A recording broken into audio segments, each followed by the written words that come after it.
Hey, you Stygian Dogs, it's February 19th, and this marks the release of issue number 18 of Conan the Barbarian from Titan Comics and Heroic Signatures. After a month's pause in publication, guest artist Danica Brine returns to close out the two-issue arc that features Conan and Belit at the height of their swashbuckling infamy. Titled Fangs and Foolish Thieves Part 2, Jim Zub had suggested that this is a tale that will have ramifications for the future, with events likely connected to the forthcoming Conan Scourge of the Serpent event series. Given that Zub starts the issue with 2 full pages recalling the classic Robert E. Howard story, The God and the Bull, fans of Conan in comic book form may have a sense of where things are going, well in advance of the final page that removes all doubt. More on this in the video's conclusion. As usual, we'll take our thorough look at the book. But first, while you go out and buy it, let's recap last month's issue and take a look at this month's covers. The Tigress finds safe harbor in Keros, the gem of Shem, where Conan and the Queen of the Black Coast seek a haven to unwind. Belit's allure cannot be denied. His queen is beauty unbound, a deity of desire to be worshipped under a silver moon. The royal retinue is roused by the din of thieves, their sharpened blades made ready for robbery, and met by the steel strength of the stirring Cimmerian. The sole survivor, desperate for a deal, offers details. The fangs of the serpent, a precious Stygian artifact, and the gold used for its purchase, all for the taking. Conan knows it's best to stay clear of those dogs and their twisted faith.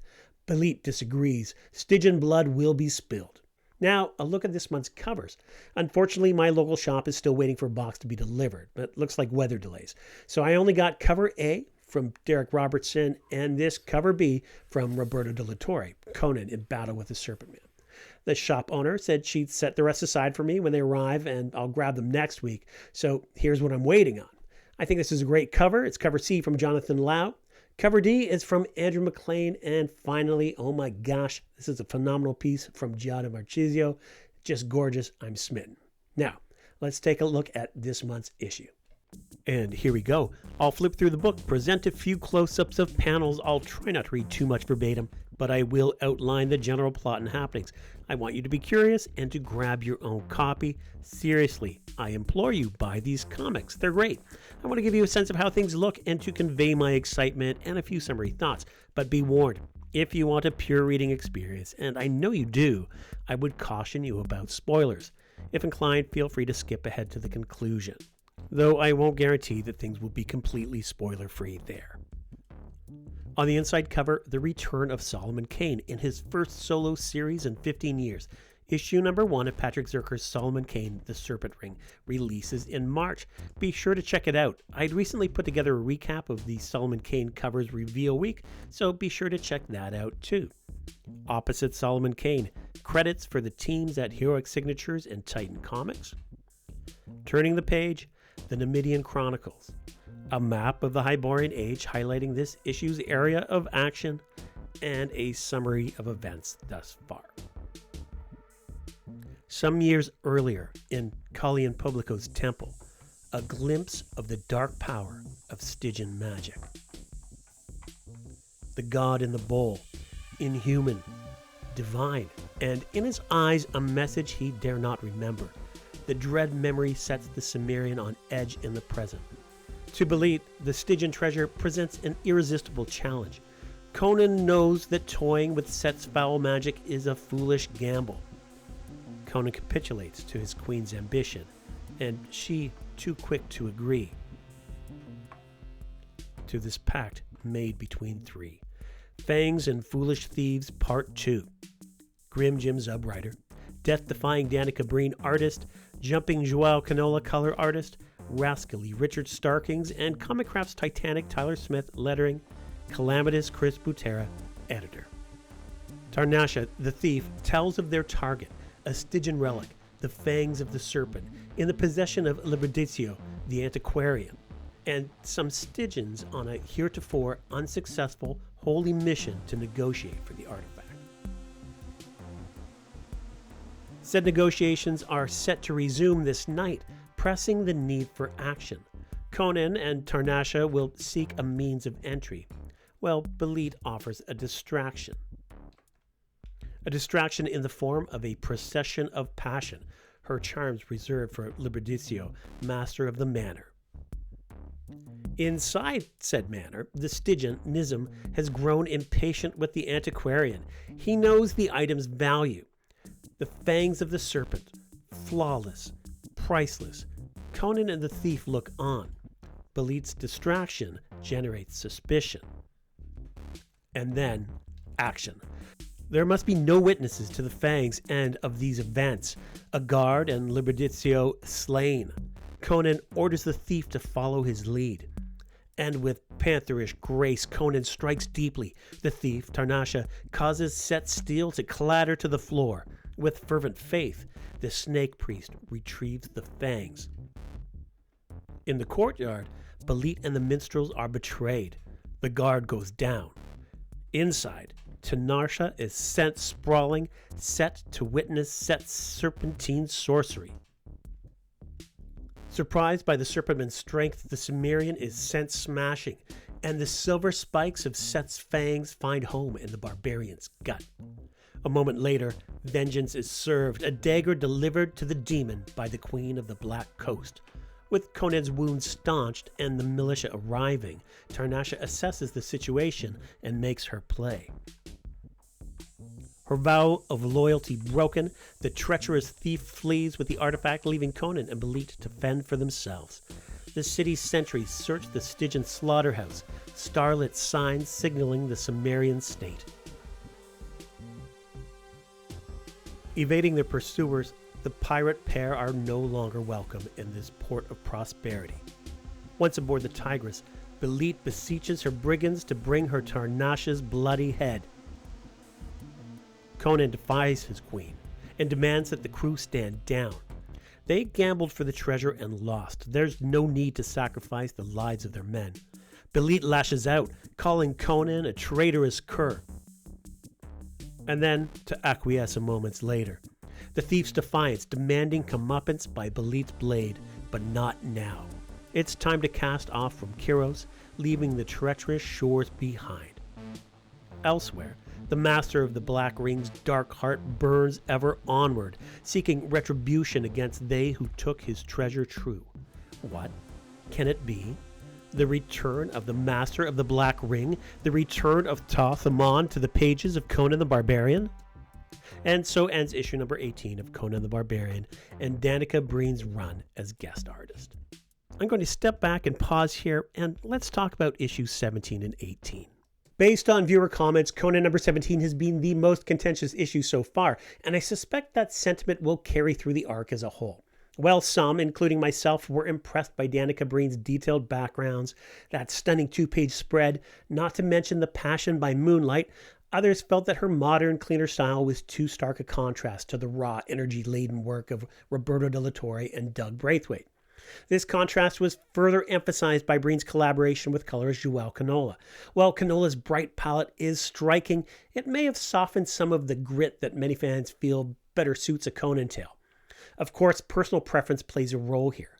While I found some character depictions a bit too cartoony for my taste, I could still appreciate Brine's artistic approach. Something doesn't have to be my favorite for me to see its merits. Another common criticism of number 17 was its perceived thin, somewhat formulaic story.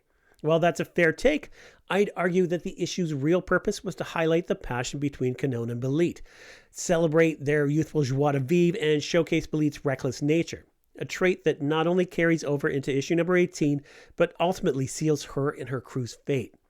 So what about issue number 18? Brine's detailed backgrounds once again stand out, and I found her character work more cohesive this time. Perhaps because I've adjusted to her style, but I quite liked it here. Narratively, the story remains simple, focusing on Belit's impulsiveness while introducing the fangs of the serpent and the Stygian interest in the artifact. I did feel the pacing was a bit slow at first, but once we move past brunch and the planning phase and enter Liberticio's manor, the story finds rhythm. Brine delivers some fantastic panels along the way here. If I had a quibble, it would be Belit's interactions with Tarnasha. They felt a bit off. And as for Tarnasha herself, frankly, I kind of found her annoying. But hey, maybe that'll just make it more satisfying when she finally gets her comeuppance, whether from Conan or a certain Stygian sorcerer. This issue and the arc as a whole would risk feeling like generic filler were it not for the connection to Robert E. Howard's The God and the Bull at the story's opening and the ominous tease of Stygian sorcery on the final page. Bookending the main events in this way helped to raise the stakes of the heist story, adding greater depth to an otherwise simple arc, while generating a little excitement in what I presume to be a prelude to the Conan Scourge of the Serpent event series. So, a little bit of candor. Personally, I feel that this hasn't been the series' strongest arc, but my preference is to speak to what I see as the merits of a thing, knowing full well that others may see things differently. As I shared with a friend of the channel, a wider range of opinions will reveal themselves in the comments section. I absolutely enjoyed seeing Danica Brine given a chance to play in the Hyborian Age. How wonderful must it be for an artist to be given a chance to challenge themselves, to flex new muscles, and I feel that that's something worth celebrating. Will the occasional guest artist dissuade me from sticking with the series? No. Will this series be doomed if I don't like a particular artistic style? Probably not. Was it my favorite arc? No, I don't think so. Was it okay? Yeah, I actually think it was better than okay. But brace yourself, folks. After Doug Braithwaite's arc in issues 19 and 20, we'll have a chance to scrutinize Fernando Donino's work in a 4-issue arc in the ongoing series. May the histrionics begin anew. Returning to the book, after the final page, an advertisement for James Lovegrove's Conan, Cult of the Obsidian Moon. Make sure to check out my thorough look at that novel. Turning the page, we come to the covers gallery. After that, part 18 of Jeffrey Shanks' series of essays, this one titled Blades of the Red Brotherhood, The Pirate Stories of Robert E. Howard. Jeff begins with a quote from a 9-year-old Robert E. Howard. Someday I am going to be an author and write stories about pirates and maybe cannibals. Would you like to read them? Shanks opens the essay by suggesting that when most people think of Conan, his time spent on the seas as a pirate tends not to be the first thing that comes to mind. Yet in the original stories, it's a career choice that he returns to again and again. From Queen of the Black Coast to Iron Shadows and the Moon to The Pool of the Black One and The Black Stranger, Conan finds himself returning to the sea. Jeff notes that even in his years as King Conan, the Cimmerian would find himself at sea, and that the pirate's life was clearly for him. But Conan is not the only character of Howard's to see a pirate's life. His female buccaneer, Helen Tavroll, in Isle of Pirates' Doom, Solomon Kane, later amended to Malachi Grimm, Cormac McArt, Turl O'Brien, among others, were all part of Howard's seaborne imagination. Shanks closes the essay by noting that Robert E. Howard came of age at a time when pirate tales were ubiquitous. The prose of Robert Louis Stevenson and Raphael Sabatini, and the silent films of Douglas Fairbanks were all the rage. And it is known that Howard had several non-fiction books on pirates in his library, and that some of the earliest photos of Howard show him and his neighbors dressed as pirates pretending to sword fight. It's no wonder he would grow up to write stories about not only barbarian warriors and Puritan adventurers, but also buccaneers and pirates. Again, Jeffrey Shanks' essays are always a must-read. Opposite Jeff's essay, a question and answer page with death-defying Danica Brine. The article highlights Danica's other work, her influences, process, and her approach to entering the Hyborian Age. Be sure to check it out. And then, on the back cover, an advertisement for the Funcom video game properties. Jim Zub bookends his issue number 18 with something pretty exciting, transforming what might be a pretty straightforward heist gone wrong story into the raison d'etre for the 2-issue arc. As we saw, the issue kicks off with Conan remembering his time in Calian Publico's temple, a museum collecting rarities from around the world, wherein he encounters a being whose like he had never seen among the sons of men.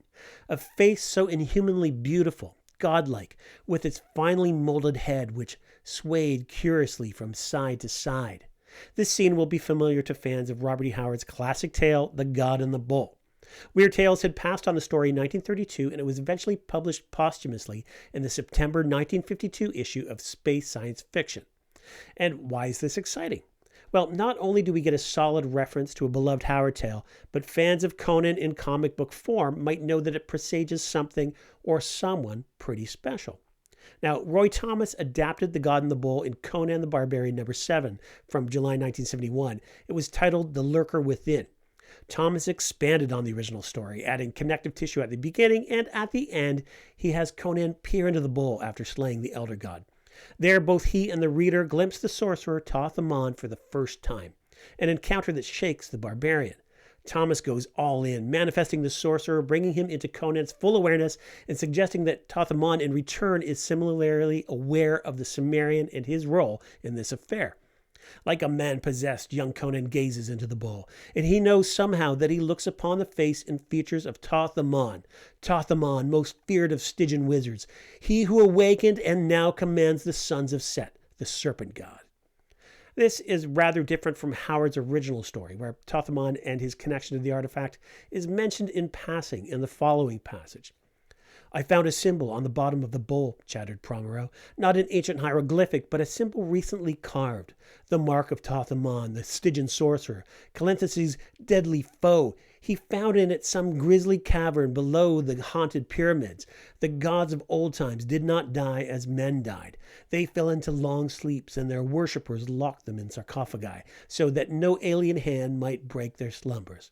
Thoth-Amon sent death to Calenthes. Kalian's greed caused him to loose the whore, and it is lurking somewhere near us. Even now it may be creeping upon us. Kurt Busiek and Carrie Nord's 2004 version of the story is more in line with the Robert E. Howard original, in that prior to encountering the Elder God, a character, Promero, advises that there is a mark on the bowl that ties its lineage to Thoth-Amon, though in Busiek's version the author takes the liberty of identifying the sorcerer as the master of the Black Ring, and we get Nord's excellent depiction of Conan's sorcerer nemesis. Few know his name north of the Styx, but in Stygia and the southern lands they speak of him in whispers, fearing his notice. He is the mightiest sorcerer of the Black Ring, and it is said that even King Stefan of Stygia is bent to his will. He calls things from outside, that do his bidding, and woe betide any who suffers his wrath. He is Thoth-Amon. He is death. And now, here in issue number 18, after bearing witness to Conan's memory of Stygian mystery in Kalian Publico's temple, Jim Zub and Danica Brine close their story with formal invocation of the master of the Black Ring. And as we see in the comics, when Conan confronts the god in the bowl, and in this case the fangs of the serpent, he is bound to garner the notice of Thoth-Amon, leaving this reader confident that Conan's Stygian sorcerer nemesis is going to feature prominently in the Conan Scourge of the Serpent event series that kicks off on Free Comic Book Day 2025. If this be the case, it should be fun. Thanks for watching, liking, consider subscribing. Next week is going to be pretty exciting. We'll get a chance to read The Savage Sword of Conan number 7 and the Roy Thomas and Roberto de la Torre Conan feature therein. Plus, the Frozen Faith trade paperback is available for pre-order. Plus, it's almost March, which means Patch Zerker's Solomon Kane is just around the corner. And until next time, take it easy, you Stygian Dogs.